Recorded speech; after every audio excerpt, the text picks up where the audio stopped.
So there's a big hurricane heading towards Florida. That's correct. What is that? Is that climate change or is that just hurricane season? No one will know, and you know it. We'll never know because. Well, we know it's both, and we know that right, it's right. Well, I mean, common and more we intense know. because of that, and we know it's going to be worse because DeSantis is removing natural flood barriers, like we covered before. Can I be honest? I don't think I ever actually listened for an extended period of time to Ron DeSantis speak. You know, I mean, we make a lot of fun of him, like we talk about Little Ronnie and all those things. But until watching him in the debate, I was like, I don't think I knew what his voice sounded like. I didn't. Was it like a David Beckham moment? It was, or the guy from. No. What's the big brutish guy from? What was the movie with Hulk Hogan and Christopher Lloyd?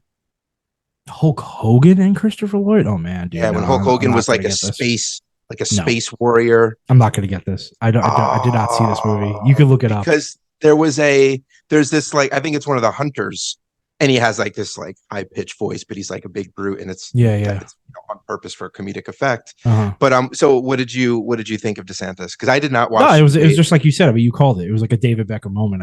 I for some reason his demeanor, in the way that he.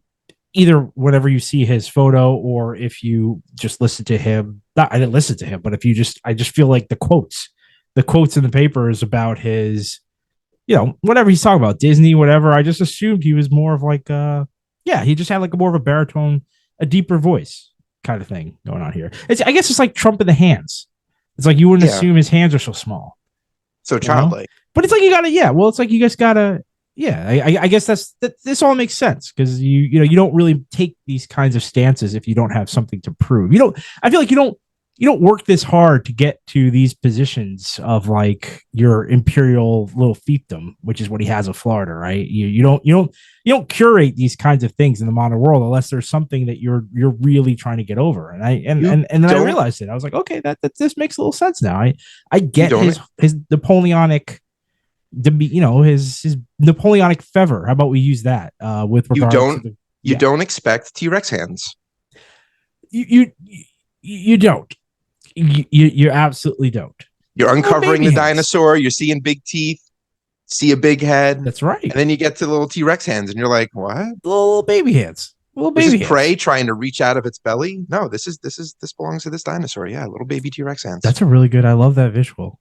Prey trying to reach out of the belly. No, that's just a little T-Rex hands. And the movie is Suburban Commando. Oh, you know what? I remember hearing about that movie. I did not see it though. That is it might be something I need to. 1991.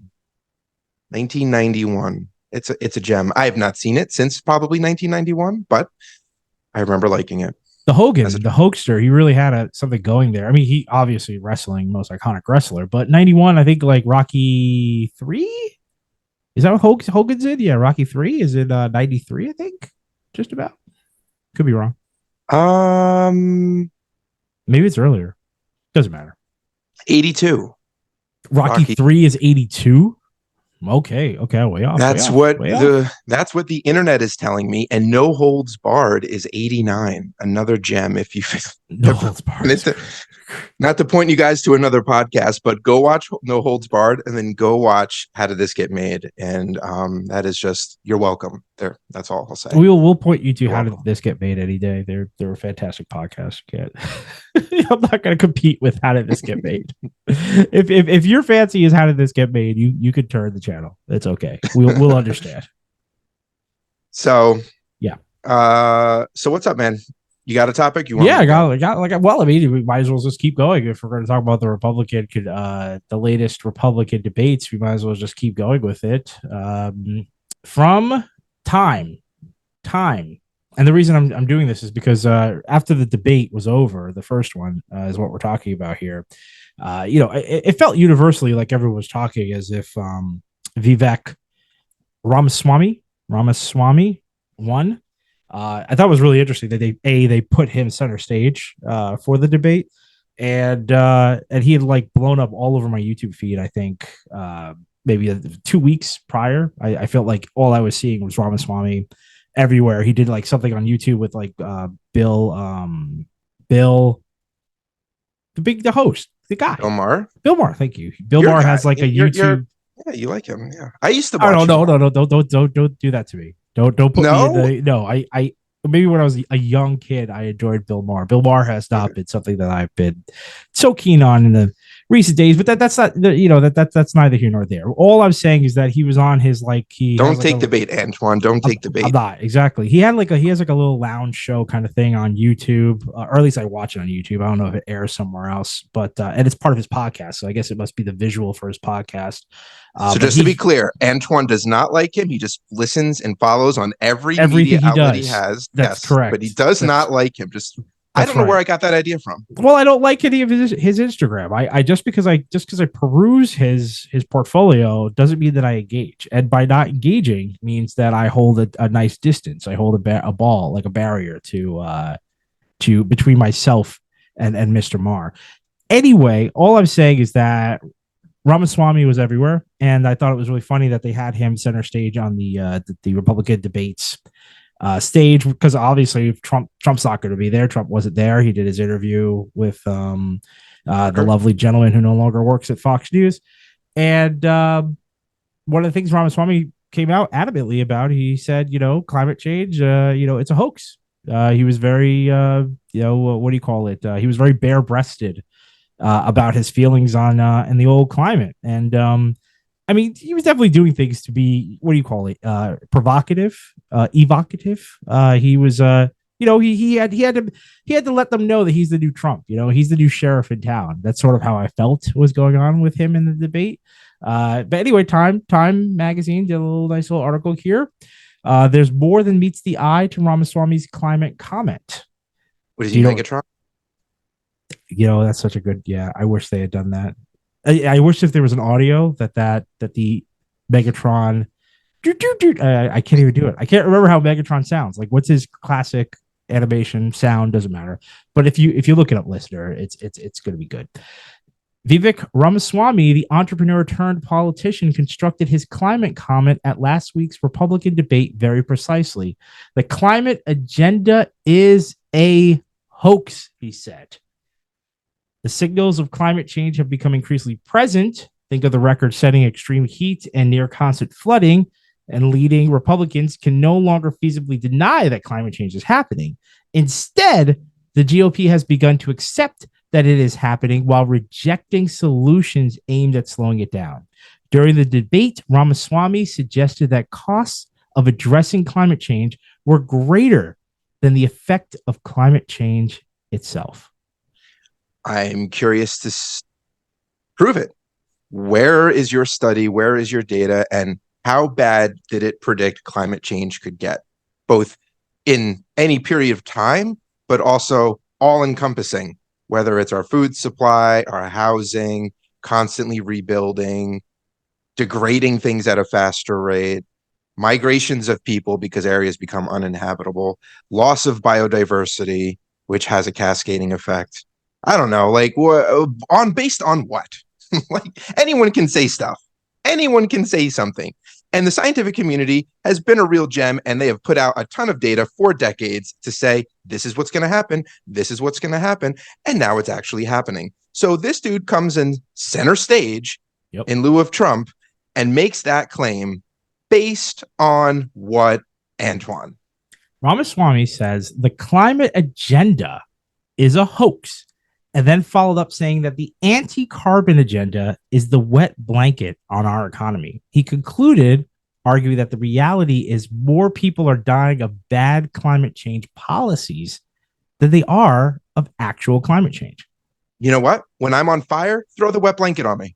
Please, throw the wet blanket on me. That could be a bad policy. What if the policy is one wet blanket per 5 people? That's a bad policy. That's true. That's not enough wet blankets to go around. I will say this. He is being completely disingenuous. He is being a provocateur, because that is what the new debate, that's what the new American political system requires in order for you to be to get your face on TV and for articles to be written about you, despite the fact that he had the least amount of political experience on that stage, and yet the majority of articles on the back of that debate are about him. I will say this. It is weird to say that. It almost feels like an oxymoron kind of thing. He says the reality is people are dying of bad climate change policies. And that's accurate. The thing is, I think we've talked about, like, I feel like we, in terms of our podcast, have discussed this. I would say a lack of climate change policies. Exactly. I mean, when the best you can do, right? What we have today is coping with climate change policies. Like we are coming up with coping mechanisms. We are not addressing the root cause of anything. And I guess before I totally understand where you're going with that, but I guess what I would need, and I don't know if you have it from that article or if you know from hearing him, is what does he mean by that comment? Because he either means a lack of, which is what I agree with, which is what I think you agree with, but I'm not sure that's what he means, or he's saying that the policies themselves are hurting people, not by not addressing climate change, which is what we would think, but by being too strong-handed or over. What's the phrase I'm looking for? Yeah, he's overbearing. I mean, he's of course he's alluding to too much government interference in terms of, and that would hurt people, and that is just so far from the truth. In fact, not enough government, quote unquote, interference is how we got in this mess in the first place, by letting industry kind of do what it does best without any governance. Article goes on to say that polling shows that the vast majority of Americans know very little about the Inflation Reduction Act and other Biden climate policies. And while Americans increasingly view climate change as a threat, they rank it far below economic concerns. Indeed, one poll released earlier this year showed that only 38% of Americans would be willing to pay $1 per month in terms of a carbon fee to address climate change. Well, Antoine, you said you wouldn't pay more for corn, so I kind of understand. Yeah, but I will pay for a subscription. So I think that all shakes out in the end. But this is what's frustrating. We have institutions for a reason, right? One, because we need experts in areas, in disciplines that other people, whatever it may be, cannot devote their lives to becoming experts in. And so we have these institutions that do the work to tell us how to be. Right. And then we have the other thing where we just totally undereducate our population. So our STEM baseline is just in the toilet. Right. So even when the institutions that we empower tell us what to do, we are so easily exploited and manipulated to distrust them if it impacts our convenience. Correct. That it's just so much easier to be like nerds, mad scientists, however else they're portrayed over, as long as I can remember. Yeah. So we do not educate the population to be able to understand at a minimum level, at a bare minimum level, what our institutions are trying to guide us towards.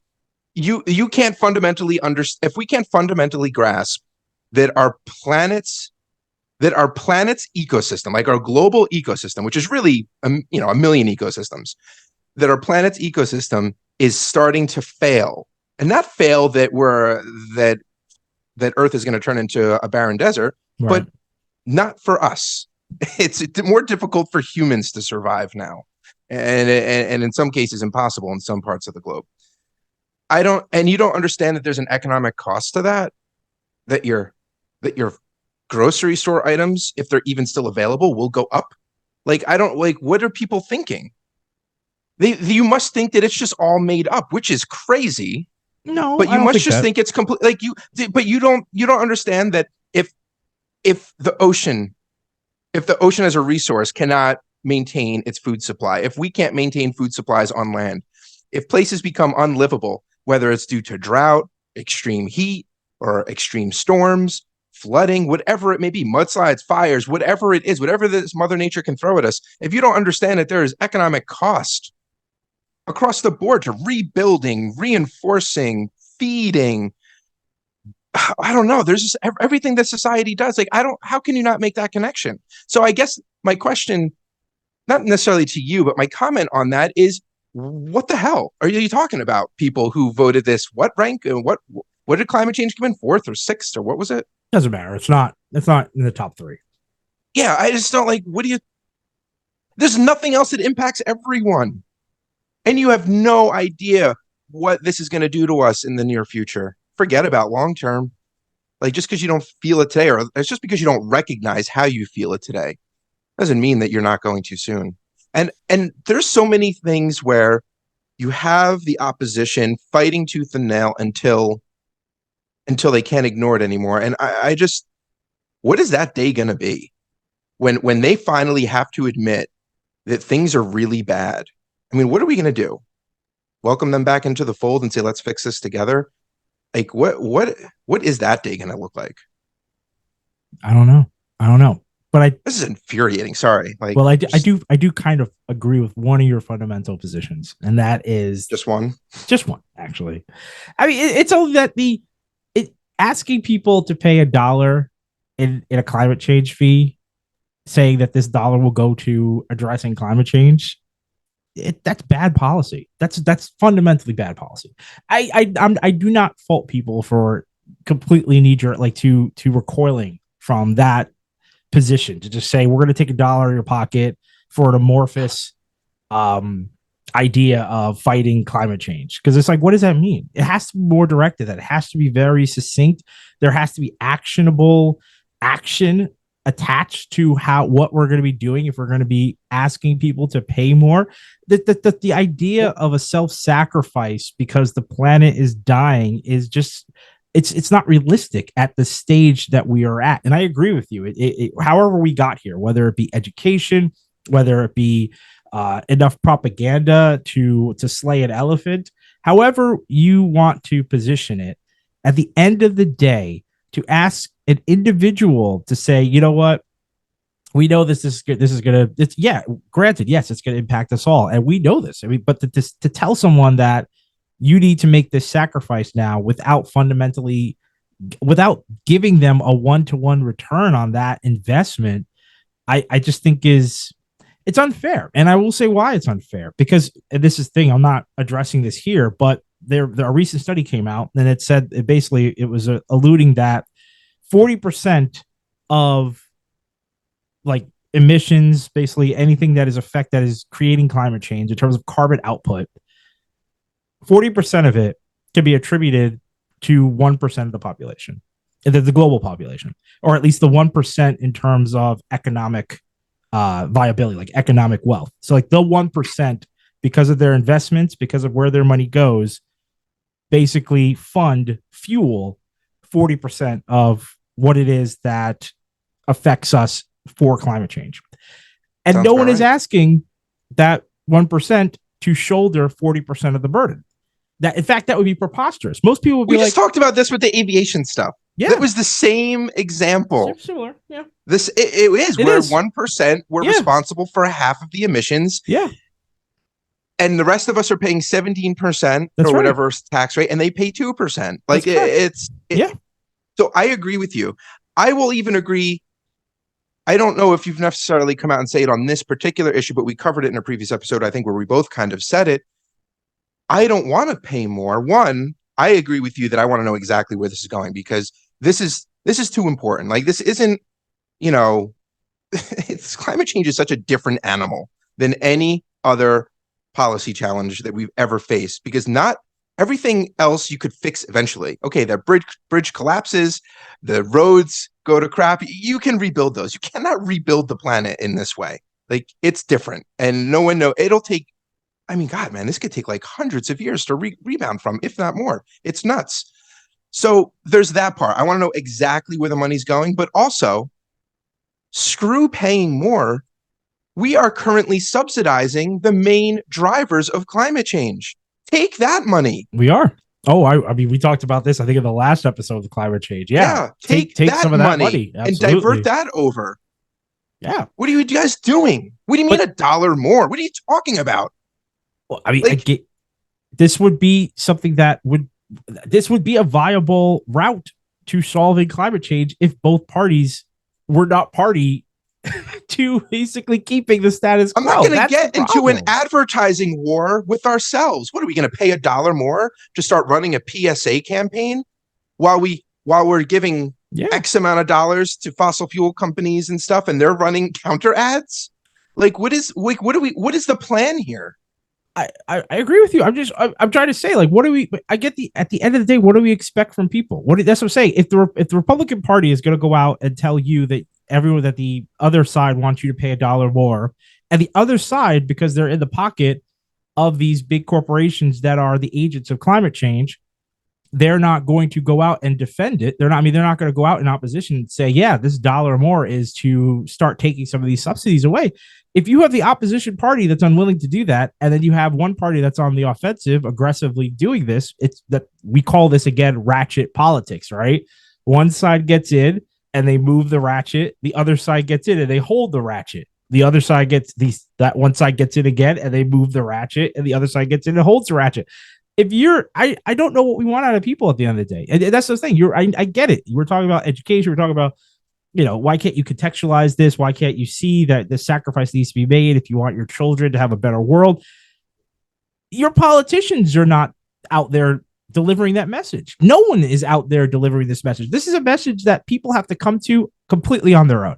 No one in the public eye is going to help you reach this message. This is a message that you have to dedicate time, energy, and essentially brain power to come to yourself to say, this is something I need to do. This is something I need to do, irrespective of what is being told to me by the media, what is being told to me by my politicians, by representatives in the government, the world order. They're not trained to do that. Like, that's the thing, though. It's like the people have to. The people have to all of a sudden establish a interest in learning and a habit of continued learning and really dive deep on this one particular topic. Correct. Just not going to happen. Exactly. Honestly. So what do you expect? Exactly. Fund K through 12. Fund K through 12 and too late. It's too late. It's too late. JB, it's too late. 2 generations, 3 generations from now, they're going to be wearing gas masks out of this hole. It's over. They can dig out of this hole. Because 3 generations I got nothing. I got nothing. It's over. What do you do? We are completely there's nothing to do. We are completely held hostage. Yes. By ambitious people.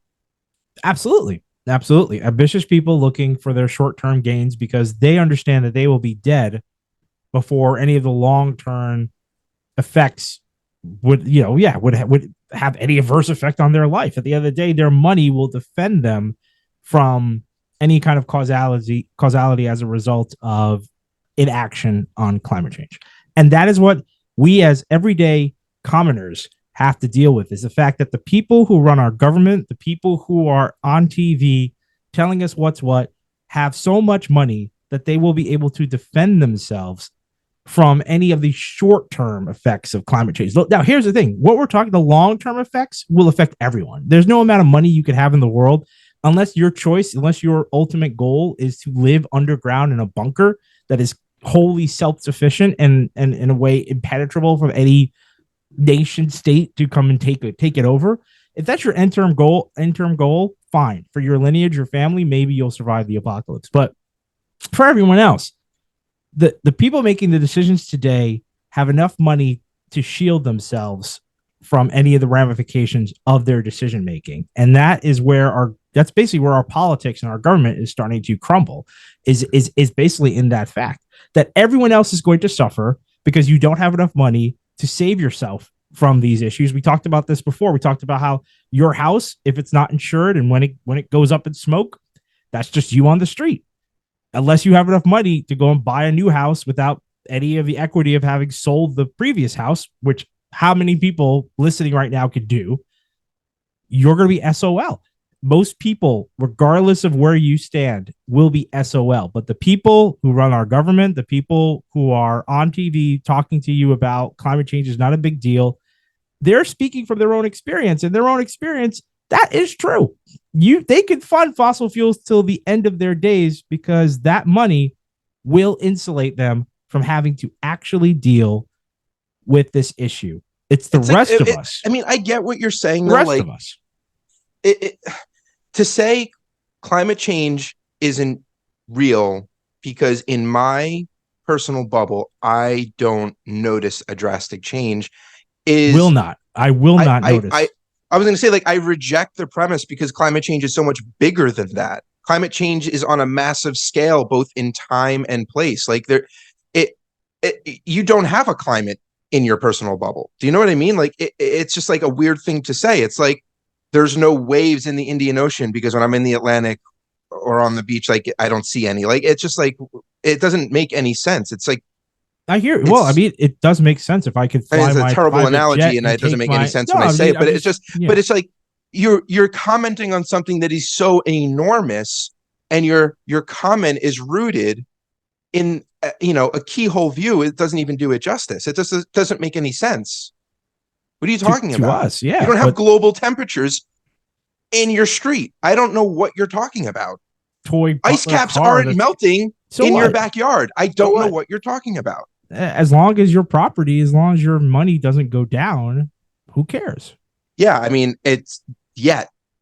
That's a gamble. It's a gamble that most people are willing to I don't know how take. to describe. I don't know. How do you explain cascading? Like this cascades. It doesn't happen everywhere all at once at the same time. That would be, I don't know, a giant solar flare. Like it's not like that. That's not how ecosystems collapse. That's not how things affect the planet. Just like it's not nighttime all at once. Does that mean that nighttime doesn't exist? Like if you could live in a floating air, what is it? A floating air vessel? Floating air vessel? What do you call it? You got the money. That's right. If you have the money, 1%, you can. It's always sunny on the 1%. It's always sunny on the 1%. And who are the people that enter politics? Who are the people that legislate, that make the rules? People who are on that gravy train, and that's a train that the rest of us will never get on. And so these are issues for us, and we're out here in these streets complaining, and it's falling on deaf ears because the people who are complaining to know that they will not be heavily impacted. That's great. Well, I don't want to frame 2024 for us.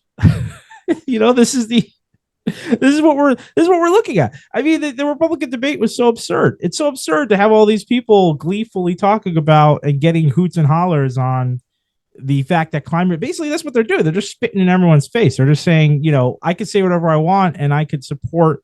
It's really what it is. Yeah, ExxonMobil. I could say anything I want. Anything I want, because at the end of the day, my dividends are going to return if I promote ExxonMobil and I keep them up. I know that the return on investment for myself is going to be worth it. My kids, my family, we're all going to go to great colleges. I'm going to have a great house because I know that I could buy a house and build it above a flood zone.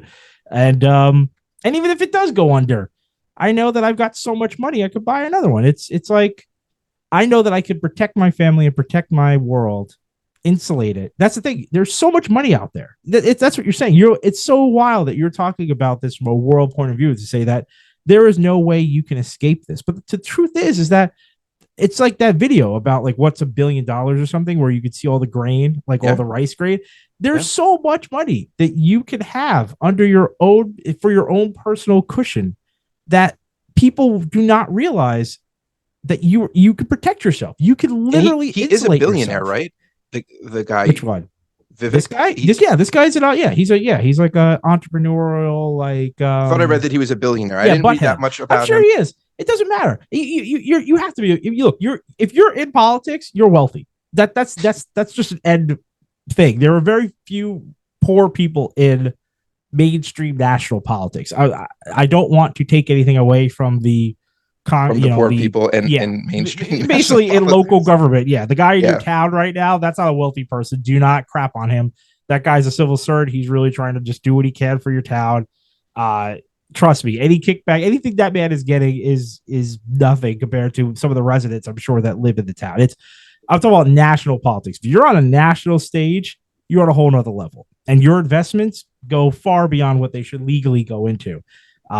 So all that being said, again, we talk about, Clarence Thomas on the Supreme Court kind of nonsense. It's like people are floating your gravy boat so hard, and the general public have no idea. You're just being flooded up the patootie with cash and gold.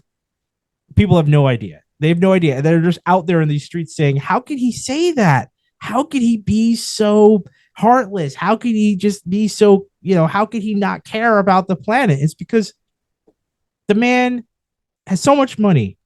Because he doesn't care about the planet. He doesn't care about the planet. That's exactly what it is. He doesn't care. He doesn't care. And he doesn't have to care. It sounds crazy. It sounds sociopathic, but that's what it is. That's what it is. That's what it is. You look at other animals and you say, "Eh." You look at other people and you say, "Yeah, no big deal."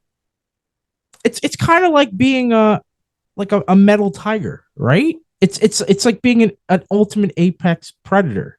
You have no care. You're going to do things that are outside the natural. I don't even want to say that, because apex predators only eat what they need, really. I mean, there's still balance in the ecosystem.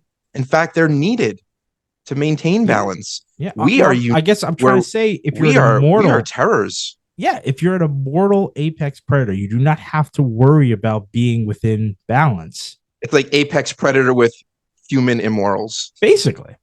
It's kind of what we're talking about. Yeah. It's like when you create this monster, like these sci-fi mega shark type things, it's like, and we're going to give him human morals, and which means he's just like killing for fun. Killing for greed. Yeah. For money. Killing for profit. Killing to improve his station. One of my favorite quotes from a movie recently, given everything that happens and us getting sucked into politics, is from Aliens and Sigourney Weaver, Ripley. And I think I've said it to you before. I won't curse on the pod, but she goes, I don't know. She's talking to, oh God, what's his name? The guy from Mad About You, Paul Reiser. She's talking to Paul Reiser. He's the villain. And she goes, I don't know which, I'm paraphrasing, but loosely. Yeah. I don't know which species is worse. You don't see them effing each other over for a percentage. And I just think, like, that's it. Yeah, like, as terrifying as the aliens are in that movie, they're unified. That's right. They're working together for a common cause. They're the Borg. We don't like it because we're on the receiving end, but they're working together. Well, they're they're the communal other. That's always communism, right? Because that's the real enemy. The real enemy is if the people currently screwing you over, if they're not able to do that, because then that's not capitalism. If everyone has to be on the same level, that's really where you get screwed over. That's the worst. The alien, that's the worst. Screwing people over for a percentage point, that's progressivism. That's competition. That's competition. That's right. That's survival of the best. Healthy competition where one person wins and everyone else loses. And by lose, I mean die miserably and in pain. That, my friend. That sounds like a fair game that we should all be excited to play. That's the Game of Thrones. What is it? You either what is it? You either win or you die. Yeah, something like that. Yeah. So that's great. Well, way to go. Can't wait for the next debates. Can't wait for the next one. Can't wait to see what comes out of that. So I'm sure climate change, this is not the first or last time climate change will come up with regard to any of the presidential debates going into 2024. So you stay tuned, because we will sadly cover them and get more and more depressed as we realize just how futile just how futile everything truly might be. So, JB, do you have something a little bit more upbeat, or is your climate change? No. Okay, climate change. Good. What's upbeat about climate change? No. Okay. I mean, yeah, we'll see where we take it, but it just is what it is. So I'm going to give us all a reality check. I'm going to go on. I'm going to follow up Antoine's very disheartening commentary on the other half of our political spectrum and give everyone a reality check, status update, if you will, of where we sit with some of these climate solutions. But first, I want to level set, just so everyone understands the field at play, the landscape. Global energy demand rose by 1% last year, and the fossil fuel industry is still dominating global energy supply at 82%. So we need more energy, and we're not shifting away from climate change. Oil consumption increased by 2.9 million barrels per day to over 97 million barrels per day.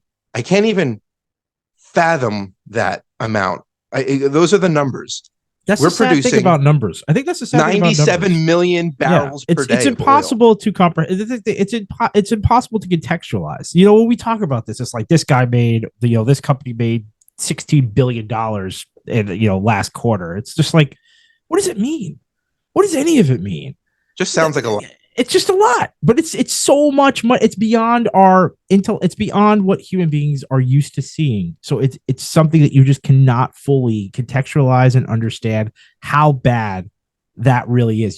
It's like you would have to be put over a cliff to look at that many oil barrels. Like you'd have to see the Grand Canyon in like real life. I couldn't do an animation. It was like I'd have to take a person to the Grand Canyon and then fill it with that many oil barrels for you to actually be like, whoa, maybe this is a problem. Maybe this is a problem. It's nuts. It That's can't be good. You need to see it. So, yeah, and I don't like. Is it the type of thing where you see Earth from space and you're like, wow, that's precious. Look at that thin layer of atmosphere. We should hold on to that with our dear lives because that's what gives us life. Maybe seeing 97 million barrels per day stack up on your front lawn for a week would in your town. And, fill your town with the barrels. And that you'll definitely have some people changing their heart and changing their tune with regard to that Exxon dividend they're waiting for at the end of the quarter. Yeah. So there's that. Coal's share in power generation remains dominant at 35%. Natural gas is at 24%. Energy-related carbon emissions were up 0.8%, reaching a new high of 39 billion tons of CO2. That stuff that heats the planet, we just keep pumping it into our atmosphere and our oceans.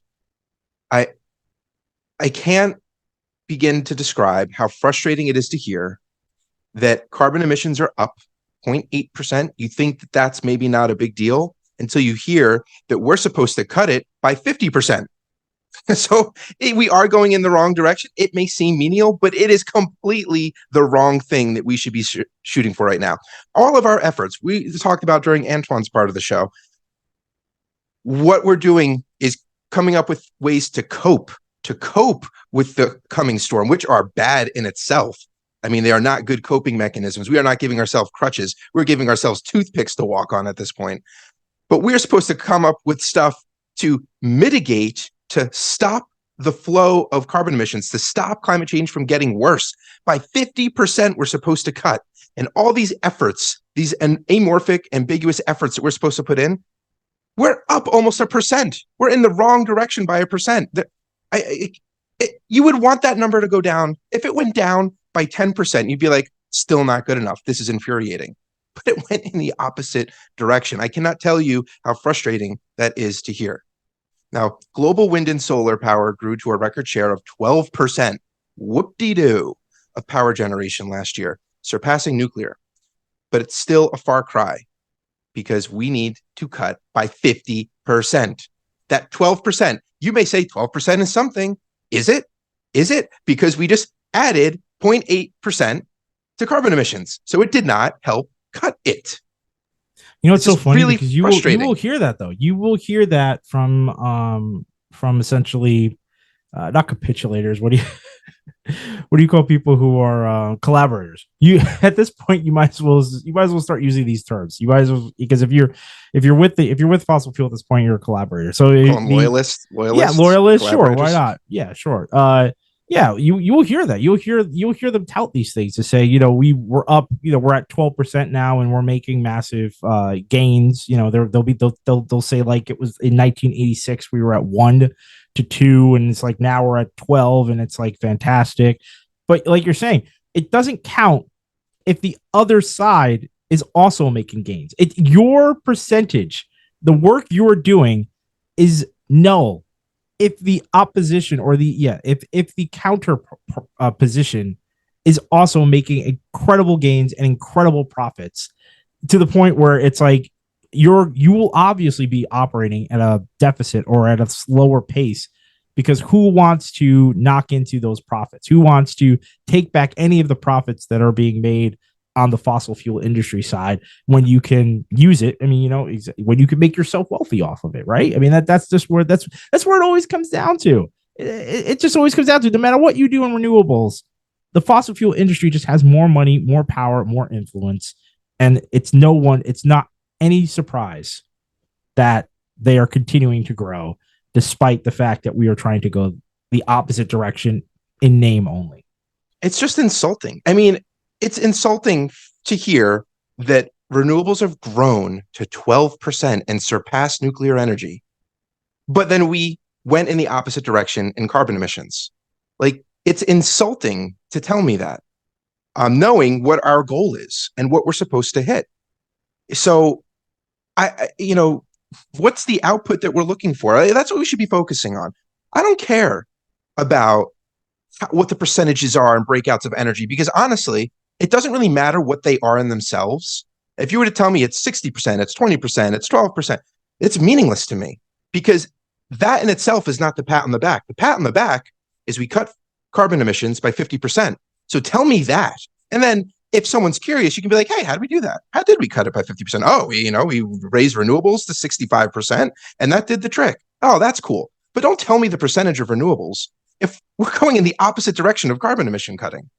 I don't care about that. There's no benchmark in that percentage by itself, in that 12%, to tell me whether or not I should be happy. You want me to be happy? Tell me how much we've cut carbon emissions. Oh, we added 0.8%? Yeah, that 12% sucks. Anyway, so any targets to grow renewables like wind and solar are at risk due to a complete lack of investment into the supply chain, and it's hard to get private investors interested in a low profit margin sector with uncertain project timelines. And I don't know, one might think that maybe we should not rely on investors to save the planet, but I guess it's where we are today, given everything that you just talked about. I mean, it makes sense. I mean, I don't know. It's logical to me. It's you look to capitalists. If capitalists have gotten you into this mess, I would look to a capitalist to get me out of it. It's sort of like when we investigate murder, we take murderers out of prison in order to, right? Like we do, just like Silent of the Lambs. If you want to catch a killer, we work with killers. They do it all the time. It makes the most sense. If you're going to solve a crime, we dispense with detectives. We dispense with the people we go out and we say, you've killed someone. You know how someone kills. We're going to let you fix it. We're going to let you find a killer. Just like TV. That's how the real world works. Just like TV. Oh, well, we have real world examples. We have gun violence. We add more guns. Gun violence goes up. So one of these days, adding more guns will help. But we're just going to keep. We're not there yet. We have to. There's a plateau. There's a gun hill, and once the guns have gotten over that hill, it will go down. It's coming. Trust me, it's coming. Oh God! All right. So, folks, that's the landscape. And on the pod, we've been covering climate change, but one of our previous themes focused on carcinogens in our environment. And here's a lovely example of the two of them meeting in the real world. So, Antoine, do you remember that big solar farm fire last year, or the wind farm toxic spill of 2020 that caused massive cancer clusters throughout the US? No. Not ringing any bells? No, that's because it never happened. Oh, okay. That's because it never happened. Your answer and response is correct. Okay. But here are a few alarm bells. I thought it was a trick question. I was like, what? Really? Is that possible? You did well. You did good. I passed the test. So here's some things that you should be aware of. And keep in mind, again, there's no toxic spill, no massive fire from the renewable sites. So a chemical fire at an oil refinery in Louisiana burned for an entire day, sending up huge black plumes of smoke into the air that were visible for miles. Folks, you know what these plumes look like. They're those big, dark, dense clouds. It looks like a cartoon drawing. It's so vivid and rich. You just you're not used to seeing that kind of thing in the sky. And you know in your core that it is not healthy to be around. So sure, there's breathing it in, but it could just coat your property, your food, your drinking water, and can be absorbed in all types of ways for the foreseeable future. There's no real 100% cleanup from all of this. No one's coming and wiping your car down. So maybe you're asking yourself, sure, the smoke looks menacing, but how is it any different from a campfire? Well, the material burning is a liquid mixture used to make gasoline and is extremely hazardous and flammable and harmful to touch and fatal to ingest. And it is sprinkling itself all over the environment. And to that point, what does our great country allow to be zoned by an oil refinery where such a disaster is possible? Well, several businesses where people work. Nearly 9,000 residents live there, and 2 schools, all within a 2-mile radius. 2-mile radius surrounding this oil refinery. It's crazy. That's messed up. I don't know. I mean, I wish that I could show some more shock to that. I'm like, oh, of course there's a school there. I mean, it's like, where else are you going to put the school? There's nowhere else to put the school. Oil refinery is so big, there's nowhere else to put the school. Makes sense. But why? I mean, it goes into. And we talked about this before. We're in New Jersey. People have their opinions of New Jersey. It's a lovely state, but there is a condensed stretch of about 3 miles where you see chlorine factories when you drive through the turnpike, right? It's one of our many roads. The rest of the state is not like that. I'm telling you, don't believe me, but it isn't. But you'll pass through this and it stinks. It stinks. Sulfur. It's like smells bad. And there's housing right there. And when you hear about these cancer alleys and other states and stuff, you can relate and say like, oh wow, like this must be a terrible place to live. I cannot believe they allow people to live here and they don't offer an affordable alternative in a safer environment. And you wonder, hearing about this type of thing, not only should you not be zoned to live there for the exposure to carcinogens in a business as usual setting when things are operating well and they're just dumping pollutants into your environment. But what happens when something goes bad and you have zero chance of getting out there? Remember when 9/11 happened, the buildings came down. That was exposure for a day or a couple days, and that impacted them for lives if it didn't kill them, the first responders and stuff. What happens when you're ingesting this black smoke, when you're inhaling this black smoke? Like it's you should not be allowed to be around this stuff. And if there's a potential for this type of harm and hazard, we just need to completely rethink how we organize ourselves. So it's tragic. Like, this is just tragic what's going to happen to this community, and no one is going to follow it in the long term. 20 years from now, 30 years from now, 50 years from now, what are you going to do? A news report and an update? Where are they now? People are going to barely remember this moment, but these people will be impacted for lives. And God, man, if it's something that you can hand down in generations, their families. So I just think it's just tragic. It's going to be one of those situations where people are like, well, why didn't you just move? Why didn't you just back up and move? Why don't you just fly in the sky and let the sun shine on you forever, house right? And move your house, because that's what I want to do. When I'm looking to move, I usually try to find houses that are near a toxic area or some sort of spill. I'm hoping I could meet a swamp thing. Any number of these voyeuristic, just exciting tidbits is what you're looking for when you want to buy a new house. It's just crazy. If this happens, it means that your house, your property has gone to the value of $0. So how do you buy your investment, your housing, your the thing that we all covet in this country, home ownership? It is now, your nest egg is $0. It is down to nothing. Where do you go? How do you get out of there? You can't. You're locked in. You're stuck. You're stuck for generations because all the wealth that you were banking on from that house has just gone up in the oil spill. It's gone up in the puff of smoke, the fumes, whatever. That took your value. That took all your wealth with it. That's what's crazy about it. And people will just go, well, why didn't you move? That's the insanity of the whole situation. It's nuts. Now, anyway. Okay, let's be fair. That's when something goes bad. But I did say, well, what happens when things are okay? And sure, I mentioned that pumping those pollutants into the atmosphere has an adverse effect on people's health and maybe their descendants' health for generations to come. But who am I? Well, let's actually dive into one of the articles. So in 2021, Texas, let me start before that. Fracking sites are toxic, if anyone isn't aware. Kids that live near them are 7 times more likely to develop cancer like lymphoma. And they also often send asthmatics living within a 10-mile radius to the hospital more routinely. Babies weigh less at birth if the mother lived near fracking wells, and a number of other health issues that I'm not going to go down. That should be enough to cause concern for any listener right now. Now, in 2021, Texas and Pennsylvania produced the most shale gas, a product of fracking, in the U.S. So if you live in those states, please take notice. Apparently, in affected communities, it can be hard to get official guidance from your local government as to whether or not the drinking water is safe. Also, fracking in Appalachia which is a region on the East Coast, has failed to produce the increases in jobs and income promised since the boom in the late 2000s when a lot of these operations were set up. So Pennsylvania, Ohio, and West Virginia, not only are you getting screwed on the health front, but you're also getting screwed on the economic front. So you should be outraged on multiple fronts. So what's the appetite by world governments to pursue sustainable energy options and say no to fossil fuels? Well, we saw in previous episodes that Denmark was pursuing energy islands. Norway is working towards net zero emissions of construction sites and other things using electric vehicles. We covered those two things. Go check them out. Earlier this month, which is just a really cool thing to see.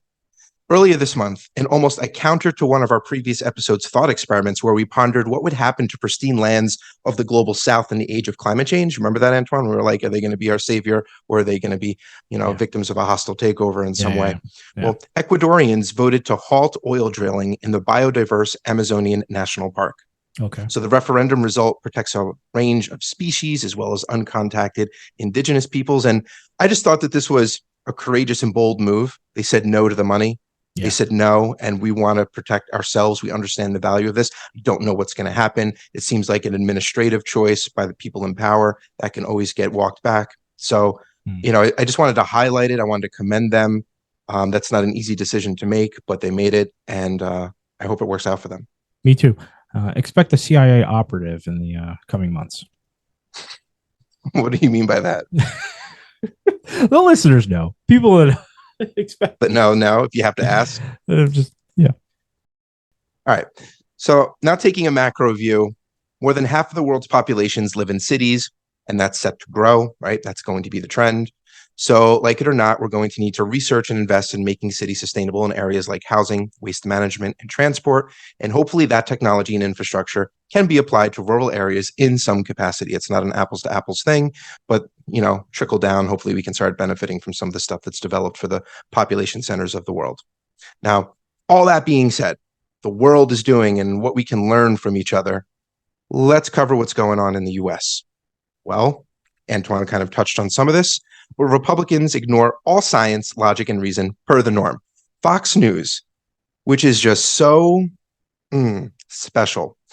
Fox News is reporting that the Democrats' climate change blame game for the Hawaii fire has been debunked by the real cause of the fire. Okay. As usual, they sprinkle a little bit of truth to make a lie sound good. Basically, Fox News is saying that the Maui fire was caused by faulty electrical wiring and the state's power utility company is to blame for negligence, and that climate change has nothing to do with it. Okay. So every time there's a utility fire, it'll basically emblaze to the magnitude that we just saw there, irrespective of whether there are invasive plants or any kind of situation where the plants have dried out to a, what do you say it, like basically some sort of special extent, right? Yeah, no, you're nailing it. I'm just asking questions. Obviously this happens all the time. I mean, there are fires like this anytime a power line goes down, basically half of Jersey goes up. It happens all the time. Folks, I don't know who needs to hear this. Climate change isn't always the spark that starts the fire. Like a atypical lightning storm that struck a tree and now a big blaze. This is like what that happened like the Jungle Book or something in Disney's animated movie. That is not how these things always start. A fire can be started in several ways. What Fox is choosing to ignore are the conditions that make the fire worse by magnitudes of severity, like Antoine just said. There we go. And we covered this last time. It was climate change and colonialism, so don't let Fox News revise another piece of history. Here's the reality of what happened in Hawaii, in case you ever need to counter someone this holiday season. Maui is suffering from an invasive plant species introduced by colonialism. Human-made climate change dried out that invasive plant with a drought, and that dried out plant became tinder, and human-made climate change sent hurricane winds to fan the flames that were ignited by a down wire. So Fox News is disingenuous and dangerous. And if you're still a viewer of Fox News, it would be great if you could just stop watching them. They omit the context in order to make a point. That is the nicest way that you could possibly put it, because that is part of their playbook. Yeah. And they don't just omit it. Omitting it would be one thing.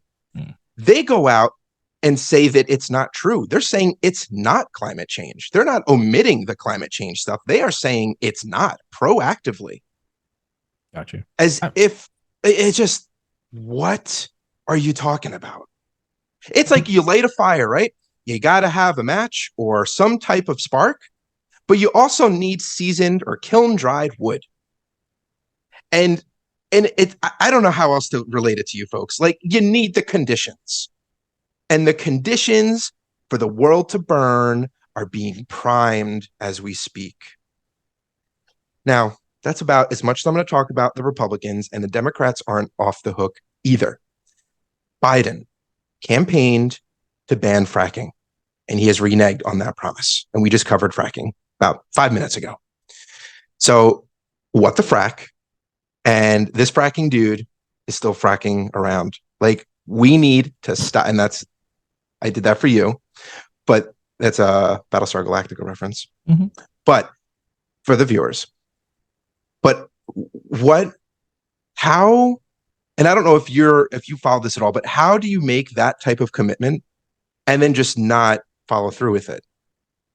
Like, something so pivotal, something so important, and such a blatant and bold commitment, and then just totally renege on it and say, like, yeah, I'm not going to stop that. Because there's no consequence. Yeah. That's it. That's what it is, right? There's no consequence. If you're the party who says we're going to ban fracking, and you know the opposition is for fracking, and then you just don't ban fracking because, well, you make money on it, well, who's going to hold you accountable? What's the difference? You get voted out of politics, and then what? You're still making your money. And the other side comes in, and they're worse. And then, again, that ratchet turns. People are like, you got to stop the ratchet. So you come in, you hold it for a bit. You don't do anything. And then you lose it. And then the ratchet continues to turn. That is what it is. There's just no consequences. There's no third party. There's no fourth party. There's nobody to arrest power from the duopoly.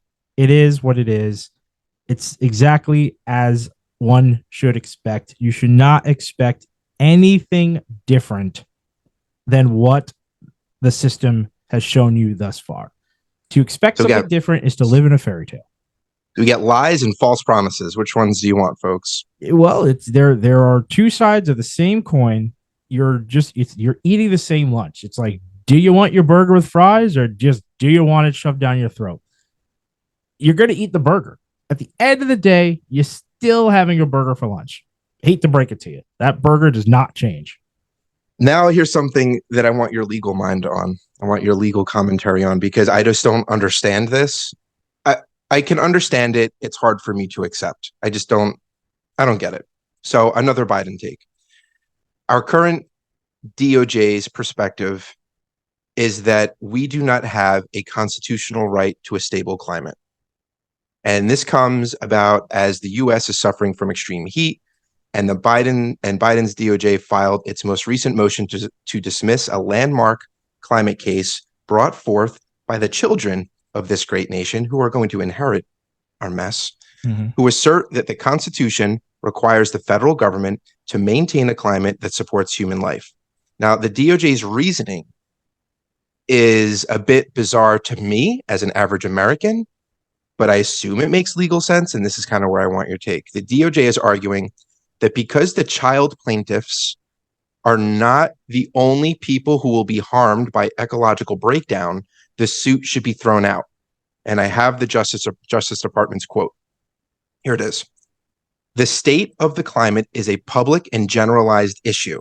And so interests in the climate are unlike the particularized personal liberty and personal privacy interests of individuals the Supreme Court has previously recognized as being protected by fundamental rights. Okay. So that case is Juliana v. United States, for anyone that's interested. Lead counsel for the Juliana plaintiffs say that, and I quote, When President Biden ran for office, he promised America's youth that he would take bold action to combat climate change, but instead, the United States is leading the world on producing fossil fuels, the very thing that is furthering climate change. So I don't know if you have comments on that. I can keep going, but well, I mean, I think the idea that because you're not the only one harmed, you cannot bring this suit is bugging me. Well, so this is really funny because one of the topics that I'm not going to cover now, but I will get into is this is actually completely in the inverse of what just happened in Montana, where children brought a suit against the legislature of Montana to say that they're not doing enough to protect the people of Montana from climate change. Essentially, they're saying that they said the legislation that they enacted creates more harm than good. And according to the Montana Constitution, it basically was in the face. It was against that. So it is, we, in terms of the United States Constitution, do not have any kind of particulars with regard to making sure that the planet is of sufficient enough health in order for the rest of us to enjoy it necessarily. At least I don't know. I don't think that it's spelled out in that way, but that doesn't even matter actually in this case, that's what I think is really interesting. It's one thing if they had come out and said that the United States Constitution doesn't guarantee with life, liberty, and the pursuit of happiness or whatever, it does not actually say that the planet needs to be of a pristine nature to guarantee any of that. That's one thing.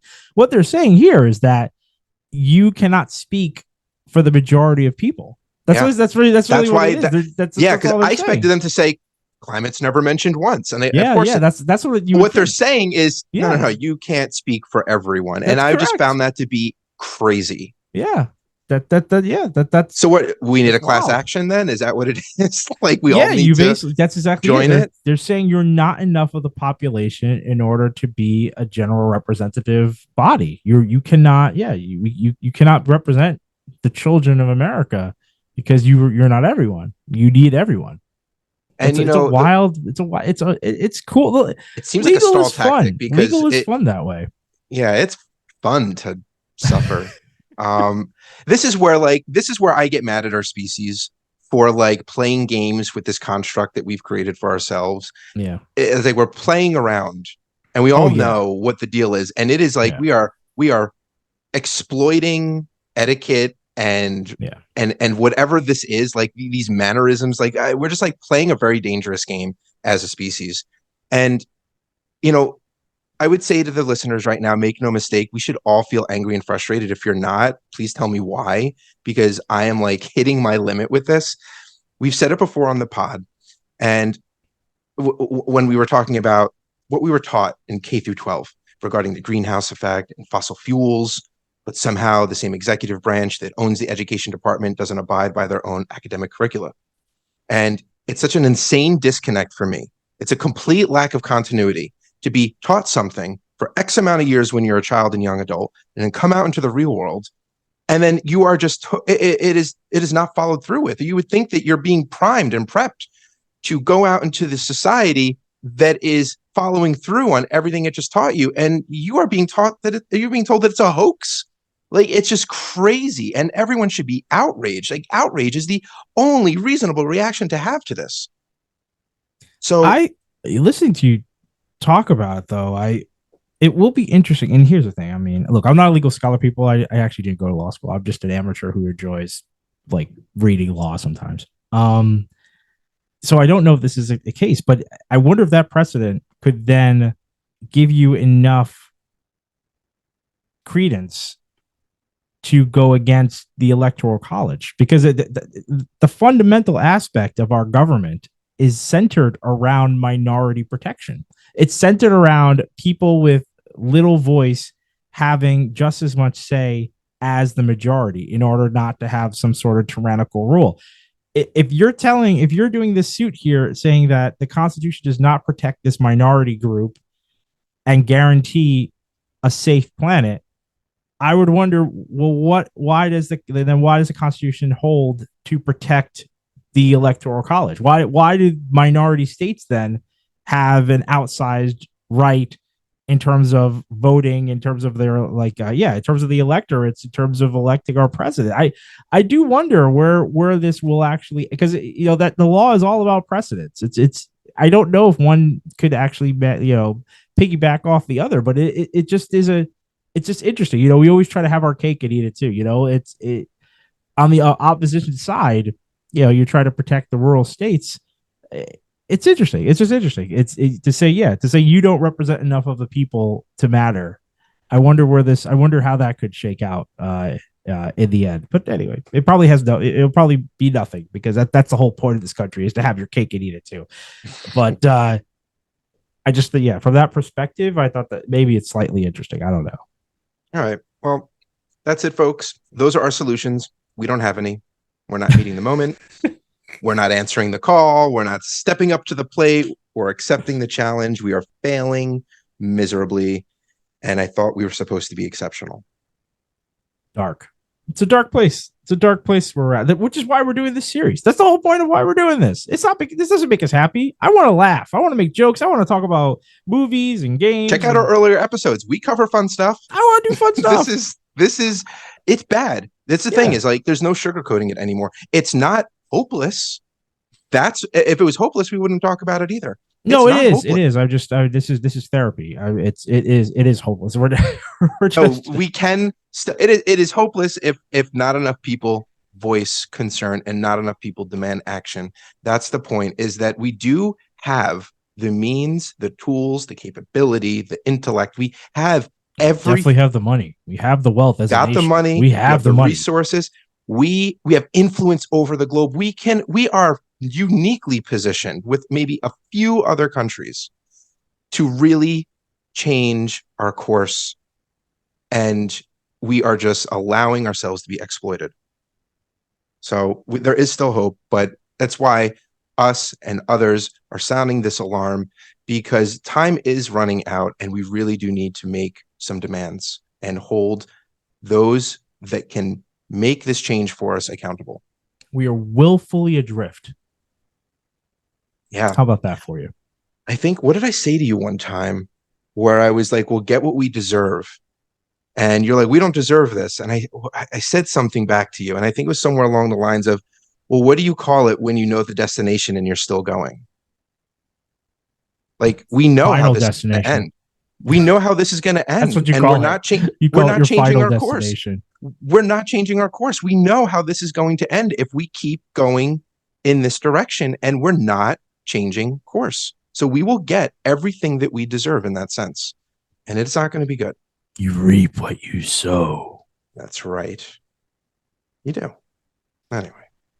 Anyway, Jamie, I will say, where can they find us? But I also want to say thank you, listeners, because we are steadily approaching 100 subs on YouTube, which that's a magnificent day. It's not a day when we started this thing, we were just hoping a couple of people might listen, but that's really awesome. So thanks for your subs.